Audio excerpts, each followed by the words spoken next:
बायजीद बुस्तामी कहते हैं कि मैंने अपनी माँ के आगे हाथ जोड़े, मैंने कहा अम्मी तुझे राजी करूं या रब को राजी करूं, तू अपने हक मुझे माफ कर दे, अल्लाह को मैं राजी कर देता हूं। माँ ने कहा जाओ पुत्र मैं इजाजत देती हूँ। गए जंगलों में जिक्र फिक्र में लगे रहे, तन्हाई में उसको याद करते रहे, दिन रात जिक्र के चिराग रोशन रखे। 12 साल गुजर गए हक की तलाश में। एक दिन वापस बुस्ताम के करीब से गुजर रहे थे, ख्याल आया चलते चलते माँ को सलाम करना।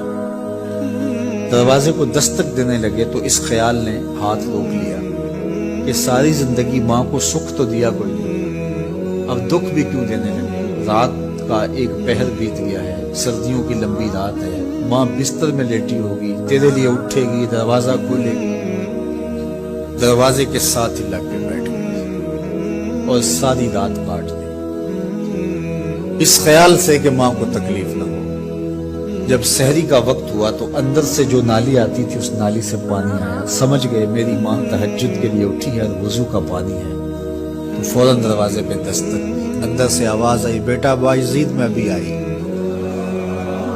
माएं बेटों के दस्तक के अंदाज से जान लेती हैं ये किस बेटे के हाथों का लमस है। 12 साल के बाद आई, दस्तक दी, कहा बेटा बायजीद मैं भी आई। माँ की तो निगाहें ही दरवाजे पे रहती हैं। अल्लाह अकबर। कहते हैं कि माँ ने दरवाजा खोला, 12 साल जंगलों की खाक छानते बीत गई थी।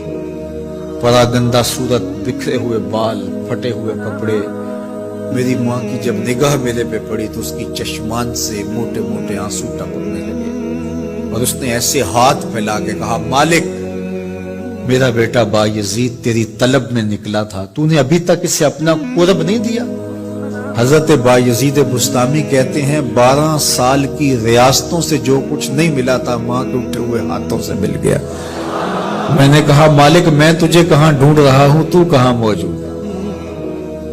तो माँ बाप की रिजा अल्लाह की रिजा का दरवाजा खोलती है। जिन लोगों के माँ बाप नाराज हैं और वो जाके पीर साहब की खिदमत करते हैं और मियाँ माँ के कदम चूमो, बाप की टांगें दबाओ, उनकी खिदमत करो, तुम्हारे पहले मुर्शिद वो है, उनको राजी करो, फिर किसी शेख कामिल की सोहबत में आना, देखो कैसे दिल की बंद खिड़कियां खुलती है। एक मुर्शिद तो नाराज कर रहा है और दूसरे मुर्शिद से तुम्हें क्या मिलेगा, तो रास्ता यहीं से खुलेगा। वालिदैन को कभी नाराज न करो, वालिदैन को कभी दुख न दो, वालिदैन को कभी तकलीफ न पहुंचाओ। और वालिदैन को भी चाहिए कि अपनी औलाद को अपना नाफरमान ना बनाए। एक बुजुर्ग फरमाते हैं कि मुझे बराबर 30 साल हो गए हैं कि मैं अपनी औलाद को कोई हुक्म ही नहीं दिया, कोई हुक्म नहीं दिया। कोई चीज मुझे चाहिए भी होती है तो मैं बसीरा अमर नहीं कहता, बल्कि ऐसे ही बात कर रही हूँ। पानी चाहिए तो ये नहीं कहता बेटा पानी लेकर आओ, मैं वैसे ही कहता हूँ प्यास लगी हुई है, तो अगर वो समझ जाए और वो खुद ले आए तो अच्छी बात है। लेकिन अगर वो ना लाए तो मैंने उसको हुक्म ही नहीं दिया, अमर ही नहीं किया, तो उस अमर की मुखालफत ही लाजम नहीं आएगी।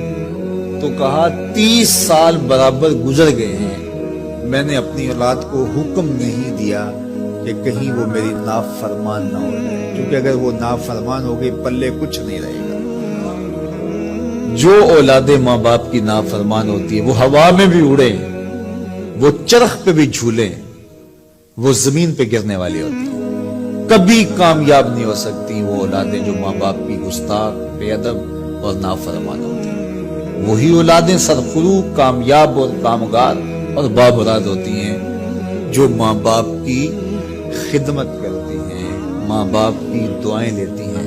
वो एक बच्चा माँ बाप के पांव दबा रहा था, तो एक बच्चा एक बर्रे आज़म में, दूसरा दूसरे बर्रे आज़म में, तीसरा तीसरे बर्रे आज़म में बड़े बड़े कारोबार कर रहा था। तो कोई उसका दोस्त मिलने आया, उसने कहा कि इस निकम्मे को भी कहीं भेज दो, फलां जो है वो यूरोप में है, फलां अमेरिका में है, वहां इतनी बड़ी कंपनी उसने खोली हुई है, इस निकम्मे को यहाँ बिठाया, इसको भेज दो, ये तो निकम्मा किसी काम का नहीं। कहा ये निकम्मा ही तो मेरे काम आ रहा है, ये निकम्मा ही तो मेरे काम आ रहा है।